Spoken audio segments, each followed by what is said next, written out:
성령을 근심하게 하지 말라. 그 안에서 너희가 구원의 날까지 인치심을 받았느니라.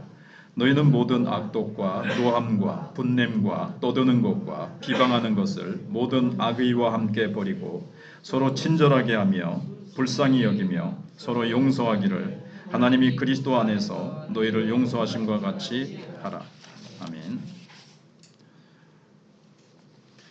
앞에 했던 것도 좀 복습이 들어 있습니다. 오른쪽을 보시면 그 비둘기 같은 성령에 대해서 이제 우리가 살펴보면서 왜 비둘기 같은가 하는 것을 우리가 생각해 봤고요. 그 성령님과 그렇게 예민하시고 아주 부드러우시고 또 민감하신 성령님과 우리가 동행하는 법을 이제 생각해 보고 있습니다. 먼저 성령의 본질은 지극히 좀 섬세하시다 또는 예민하시다. 그러니까 우리가 뭐 센서 얘기하는데 센서티브하다 영어로 그렇게 하죠. 아주 예민하시고 민감하신 분이시다.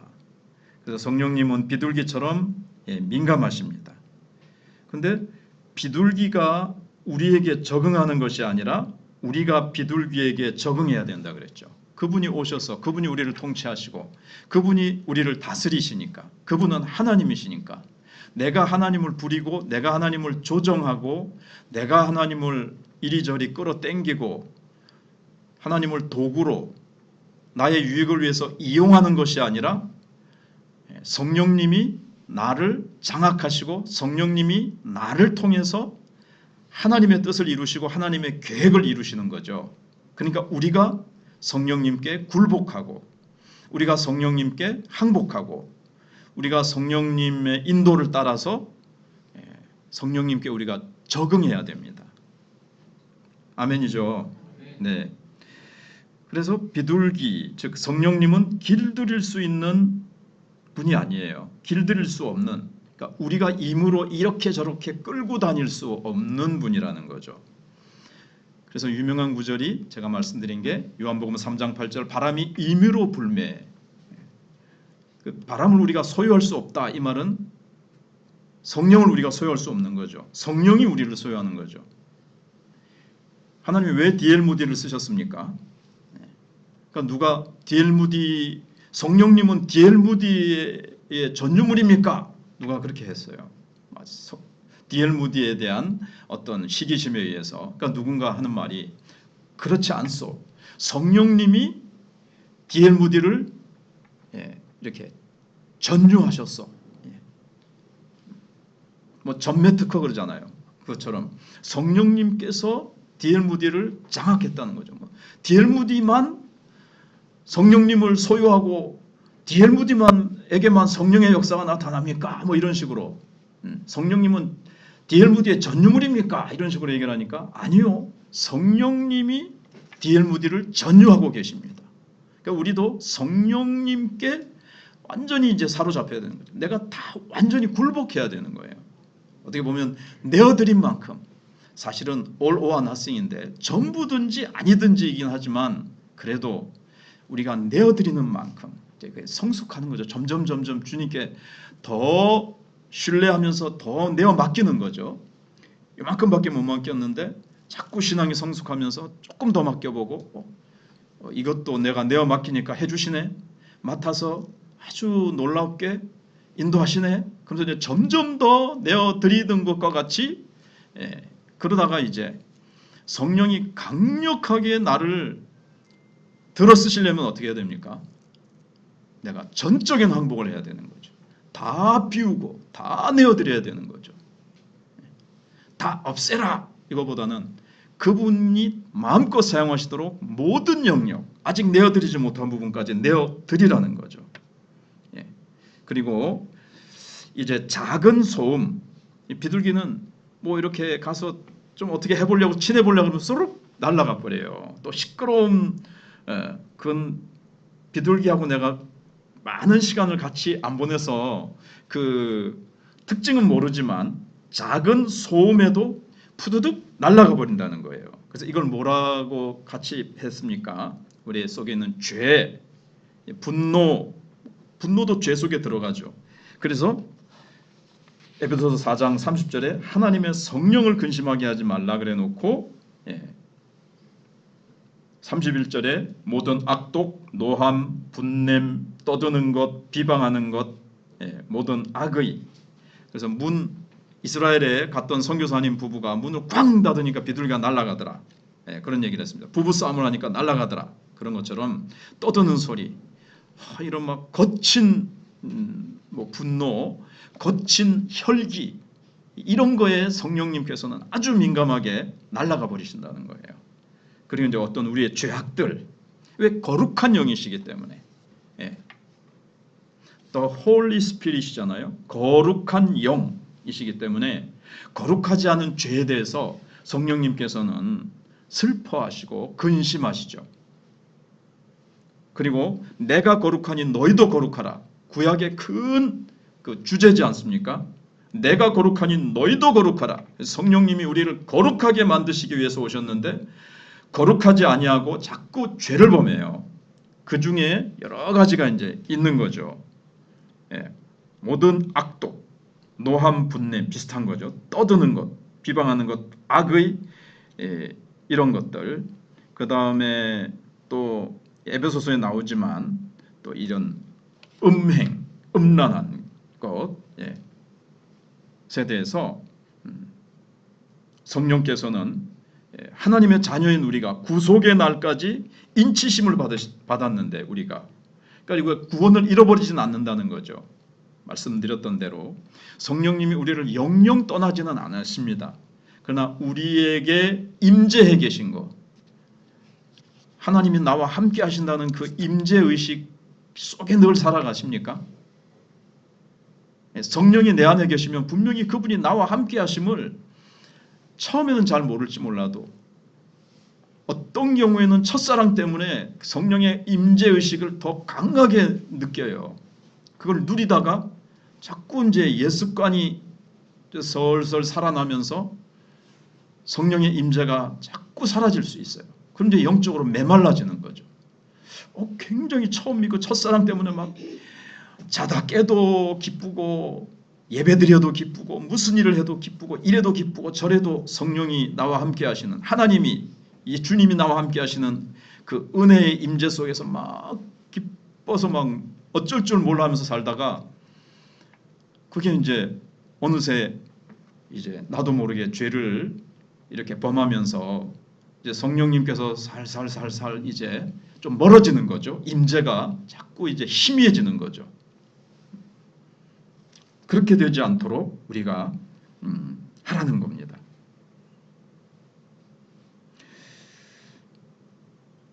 자, 그 다음에 이제 두 번째가 임재와 구원의 차이는 방금 말씀드린 대로 그분을 슬프게 하면 이제 이 임재의 감각, 기름 부으심, 쉽게 얘기하면 요즘 기름 부으심이라는 말을 많이 하지만 사실은 성령 충만함이죠. 성령의 충만함을 잃어버리게 된다는 거예요.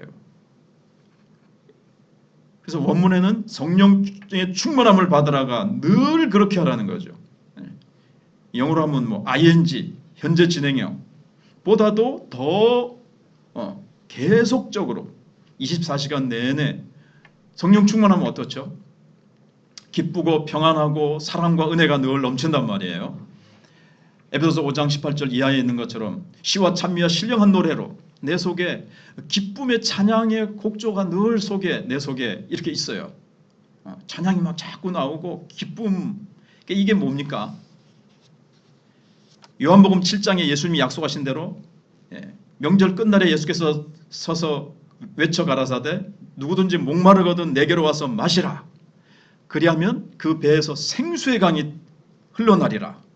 강이 흘러난다는 거죠. 그러니까 우리가 정상적이기만 하면 예수 믿고 성령을 받았으면 생수의 강이 배에서 내 영혼의 가장 깊은 곳에서 흘러나옵니다. 어떻게만 안 하면요? 막지만 않으면.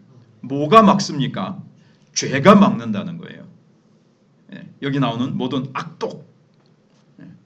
그래서 성령의 충만함을 받으면 악독이 나오려다가도 그런데 그걸 자꾸 내가 성령의 이끄심을 거부하고 악독과 분노와 혈기와 또는 뭐 여러 가지 음란한 죄와 성령이 근심하게 하시는 죄악의 목록들을 우리가 알고 있지 않습니까? 에베소서뿐만 아니라 성경에 있는 대로. 그러니까 우리가 뭐 지극히 사소한 죄까지 어떻게 그렇게 하겠어요? 우리가 뭐 조금 하루에 죄악 뭐 조금 잘못된 생각, 부정적인 생각 이게 스치고 지나갈 수는 있어요. 그것까지 너무 병적으로. 여러분 들어보셨겠지만 루터가 말한 대로 새가 머리 위로 지나가는 것을 막을 수는 없어요. 근데 머리 위에 둥지를 트는 것은 막을 수 있다는 것처럼 새가 지나가는 것, 그러니까 어떤 유혹이죠. 나쁜 생각, 잘못된 생각, 죄된 생각이 싹싹 머리에 스쳐 지나가는 것까지 우리가 막을 수는 없어요. 성령께서도 그것까지 죄다.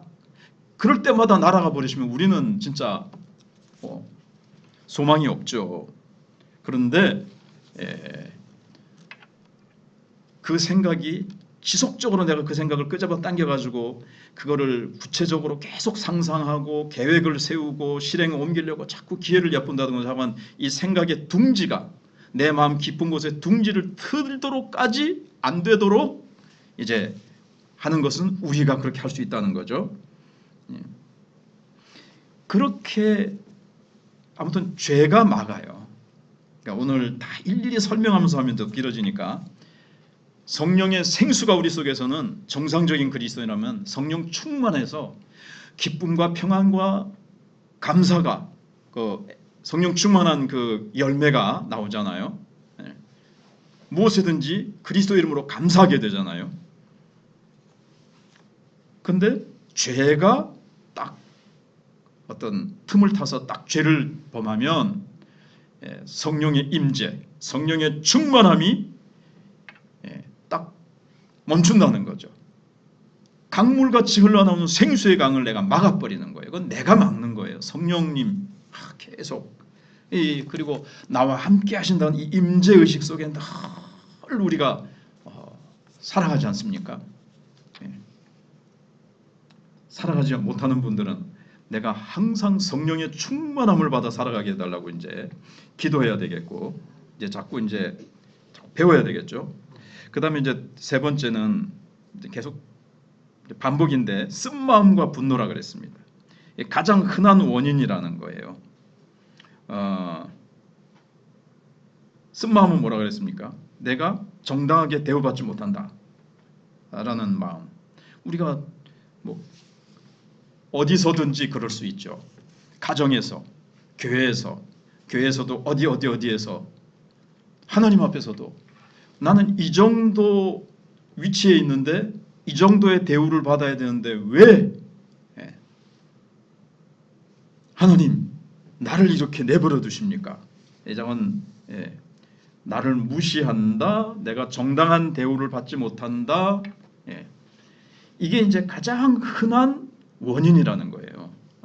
영적인 그 탁월한 지도자들이 쓴 책이나 강의나 설교나 이런 거에 보면 신앙생활을 해본 자기들의 그 경험 속에서 이게 가장 흔한 원인이라는 겁니다. 그리고 신학적이라고 그랬는데 신앙적으로 내가 성경적으로 내가 옳더라도 분명히 이건 내가 맞다 하더라도 이 잘못된 영, 즉 분노를 보이면 성령은 떠나십니다. 그래서 해가 지도록 분을 품지 말며 그러니까 분노 자체는 죄가 아니에요. 그렇죠? 26절에 분을 내어도 죄를 짓지 말며 왜냐하면 희노애락이라는 감정은 하나님이 우리에게 주신 것이기 때문에 기뻐하고 슬퍼하고 뭐죠? 희노애락 사랑하고 분노의 감정도 주셨어요. 근데 분을 낼 수는 있지만 그게 죄까지 나가지 않아야 되는 거죠.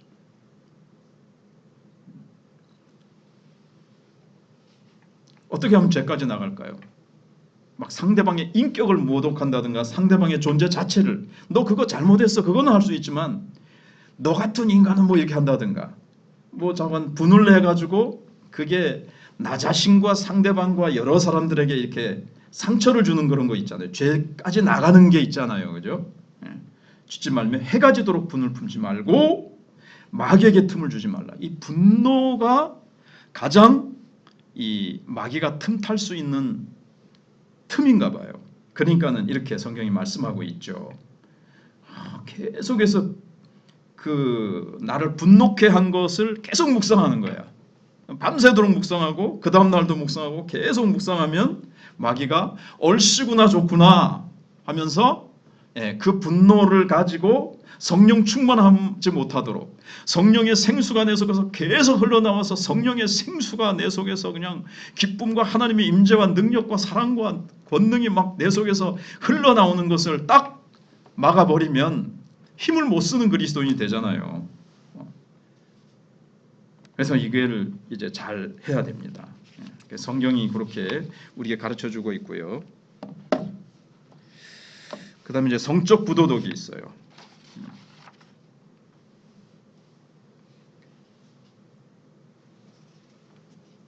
미국에서 한때 미국에서는 텔레비전으로 이제 막 설교 사역을 하는 유명한 부흥사가 있었습니다. 뭐 텔레비전에 그 채널이 많은데 기독교 방송 중에서도 엄청나게 채널이 많은데 엄청나게 많은 이제 그 시청자들을 가지고 있었어요. 막 불 같은 말씀을 그렇게 하는 사람인데, 근데 어느 이제 기독교 그냥 어떤 기자가 그냥 자기는 우연히 그냥 저 사람이 그렇게 방송국에서 설교를 뜨겁게 한 다음에 이제 나와서 어디로 가는가를 그냥 몰래 뒤쫓아가게 된 거예요. 그런데 하다 보니까는 그 목사님이 사창굴로 들어가는 거예요. 그러니까 그 설교를 마친 후에 그런 곳에 계속 드나들었던 거죠. 이게 이제 들통이 나가지고 나중에 이제 회개하고 다시 또 이제 몇 년 뒤에 복귀했는데 나중에 보니까 또 그 죄를 끊지 못하고 또 짓는 그런 일이 이제 있었습니다. 왜냐하면 영적으로 확 쏟아놓고 나면요 이게 공허할 수가 있어요. 근데 그분이 클래식 음악을 듣는다거나 또는 뭐 운동이라든가 이게 좋은 쪽으로 푸는 것을 배우지 못했기 때문에 이게 이제 인간이 마음이 공허할 때 가장 이것을 빨리 채울 수 있는 게 이게 이제 성적인 친밀함이거든요. 근데 이 목사님은 이제 잘못되게 이제 풀었던 거죠. 그뿐만 아니라 뭐 돈에 대한 문제라든가 어떤 목사님이 했다고 합시다. 부흥사들도. 그런데 이게 이제 그 얘기가 나온 김에 은사와 열매를 같이 얘기를 해보면 4번에 하나님의 부르심에는 후회하심이 없다 그랬죠. 하나님의 은사와 부르심에는 후회하심이 없다. 그래서 저렇게 부도덕한 분이 어떻게 저렇게 불같은 설교를 했을까? 막 설교를 하면서 막 은혜를 끼쳤단 말이에요. 그래서 은사와 열매는 다르다는 거예요. 열매는 뭐죠? 성품입니다. 그 사람의 인격입니다. 은사는 나중에 떠나요. 은사는 천국 갈 때 다 이렇게 없어지는 거예요. 필요 없잖아요. 천국 가면 이제 그거는 이제 하나님이 거두어 가신다 그럴까? 그건 다 이제 내려놓는 겁니다. 참 말하고 싶지 않은 얘기지만 한국 교회의 참 목사로서 근데 뭐 참 목회자 중에 뭐 자관 이런 몰래 이게 부도덕한 죄를 숨기고 있는 자들이 이제 있단 말이에요. 많단 말이에요. 근데 어떻게 목회를 할까? 근데 이게 이제 은사로 하는 거예요. 은사는 하나님이 빨리 거두어가지 않으세요. 쉽게 거두어가지 않으세요. 하나님의 은사와 부르심에는 후회하심이 없기 때문에. 근데 계속해서 그걸 성령께서 계속 사인을 주시겠죠. 근데 나중에 계속 버리지 않으면 어떻게 될까요? 수치를 당하는 거예요. 그 목사님처럼 그 방송에서 최고 스타였던 목사님이 그 기자가 뭐 우연히 이렇게 추적을 했는데 거기에 걸려서 얼마나 큰 수치입니까? 이제 그분이 뭐 3번인가 그렇게 해가지고 나중에 결국엔 자기가 이제 내려놨다 그러는데 이제 극단적인 예지만 어떤 우리가 특별히 음란의 죄가 우리나라에도 보면 정치가들이라든가 지도자들이 이 덫에 걸려서 자기가 평생 세워놨던 그 탑이 무너지는 경우가 있지 않습니까? 그래서 이제가 참 우리가 주의해야 된다 하는 것도 말씀을 드립니다. 열매는요, 성품이라 그랬죠. 몇 가지죠? 갈라디아서 몇 장요? 5장. 22, 23절에 몇 가지요? 9가지. 그 사랑과 희락과 화평 이러면 비둘기 생각이 좀 나세요? 이 비둘기는 사랑과 화평의 상징, 기쁨의 상징 이렇게 되잖아요. 그러니까 이제 성령의 열매, 계속 내가 성령의 충만함을 계속 입고 있으면, 그러니까 이제 성령의 은사는 이게 좀 주어진 거기 때문에 어떻게 보면 성령 충만하지 않고 이 성령의 열매가 없어도 이게 나타나는 거예요. 이제 그 기자가 추적했을 때만 거기에 하필이면 갔을까요? 그 전에도 계속 갔겠죠. 그럼 계속 죄를 범하고 있었는데도 설교의 능력은 막 나타난 거예요. 그러니까 설교의 은사는 계속 나타난 거예요. 자기가 회개하고 돌이켰어야 되는데 돌이키지 않다가 이제 그렇게 된 것처럼, 여러분 아무튼 여기서 중요한 것은 은사와 열매는 다르다 하는 거고, 어떻게 보면 이제 열매가 더 귀하다고 볼 수 있죠. 균형은 맞아야 됐지만, 왜 그렇죠? 열매는 성품인데 이건 내가 영원히 가지고 가는 거예요. 천국 갈 때도 내가 내 성품이 성숙한 만큼, 그래서 은사 받았다고 와, 저 사람 엄청 성령 충만하겠네? 그렇지는 않다는 거예요. 그러면서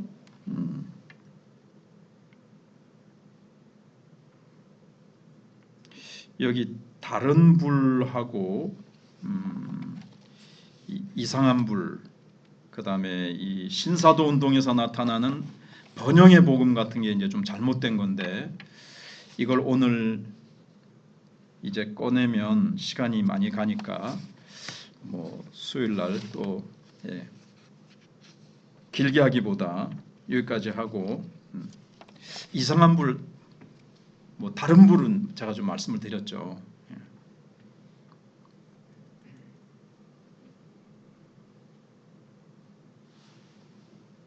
그러면 오늘 여기까지 하고, 그러니까는 우리가 예수 닮기 원합니다. 이걸 더 어떻게 보면 사모해야 돼요. 각자 받은 은사가 있고 은사를 성령 충만해서 잘 사용을 해야 되지만, 예수님 닮은 성품, 이거는 언제 어디서나 회사에서든지 우리가 이 세상 속에서도 그 예수님처럼 사랑이 그렇게 제자들의 발을 씻기고 그렇게 겸손하고 늘 우리가 어떤 상황 속에서 기뻐하고, 그 9가지 열매를 생각해 보세요. 누구의 성품이겠습니까? 누구의 인격이겠습니까? 누구의 모습입니까? 예수님의 모습, 예수님의 성품.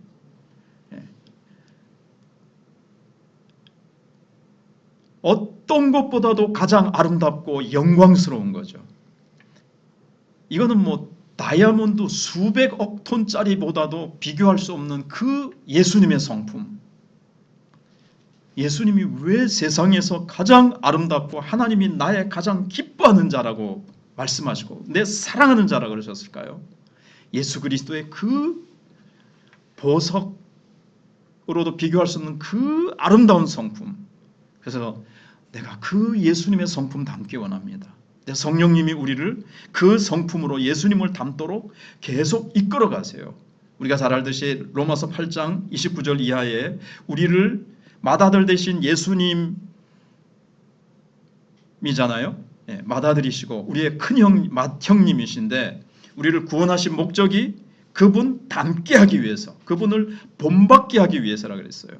이 본받는 게 그분의 성품이니까 성령의 열매가 더욱 귀합니다. 그래서 오늘 기도하실 때에 한번 왼쪽에 보시면 기도문이 있습니다. 한번 같이 읽어보겠습니다. 그러니까 우리가 비둘기에게 적응해야 된다는 것에 대한 기도문입니다. 같이 기도하는 마음으로 읽으면 기도가 됩니다. 시작. 비둘기처럼 섬세하신 성령님, 오늘도 제 영혼의 안테나를 당신께 맞춥니다. 제가 문을 쾅 닫거나 거친 말을 내뱉어 당신을 날아가게 하지 않기를 원합니다. 제 안에 짓부들기 같은 시끄러운 종교성을 버리고 온유하신 당신의 성품에 저를 맞추게 하소서. 오늘도 제 삶의 지붕 위에 평안히 머물러 주시옵소서. 에베소 4장 30절 읽어보겠습니다. 하나님의 성령을 슬프게 하지 말라. 그 안에서 너희가 구원의 날까지 인치심을 받았느니라. 아멘. 그 다음에 쓴뿌리를 이렇게 제거하는 용서의 기도입니다. 완전한 용서가 임재의 이제 통로입니다. 이제 계속 완전히 용서하지 않고 이렇게 남겨둔 용서가 내 마음속에 있는 거.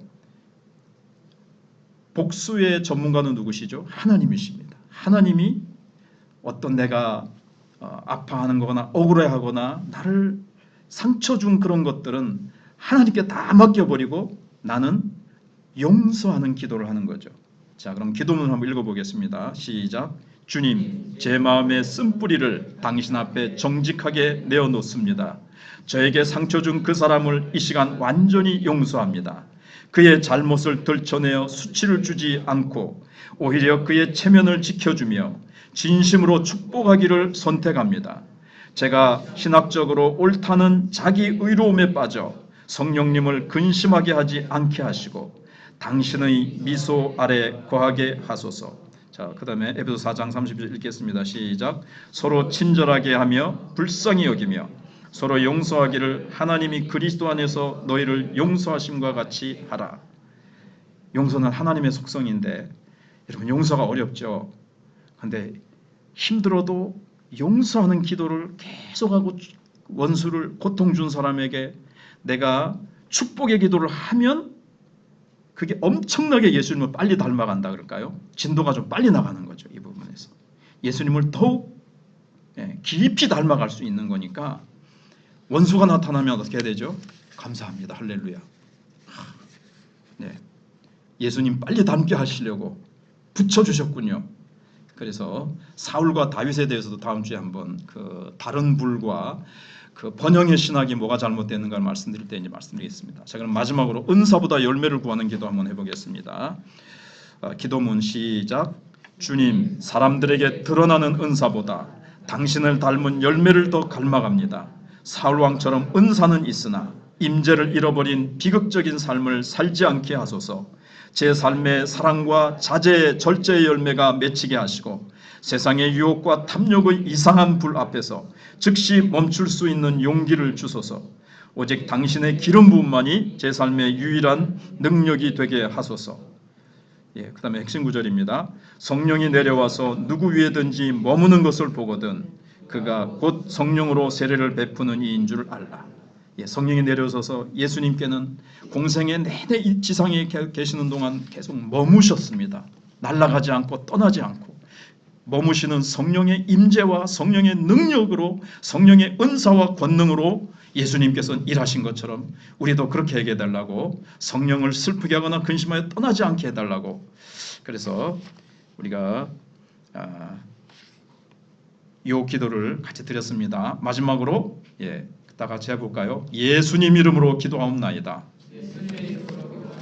아멘.